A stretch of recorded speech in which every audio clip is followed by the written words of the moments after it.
முத்தமிழ் முருகனை ஏன் வழிபட வேண்டும் என்ற புரிதலை இந்த மாநாடு ஏற்படுத்தியிருப்பதாக மாநாட்டில் சித்தர் போகர் விருதை பெற்ற சித்த மருத்துவர் கு சிவராமன் கூறியுள்ளார்.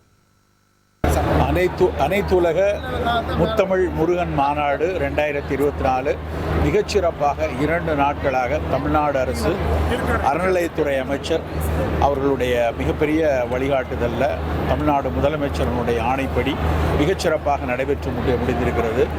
இன்றைக்கு 16 விருதாளர்களை தேர்ந்தெடுத்து அறப்பணி, ஆன்மீகப்பணி, தமிழ் பணி செய்து கொண்டிருக்கக்கூடிய 16 விருதாளர்களை தேர்ந்தெடுத்து அவர்களுக்கு விருதுகளை வழங்கி இந்த முத்தமிழ் விழா கௌரவித்துள்ளது.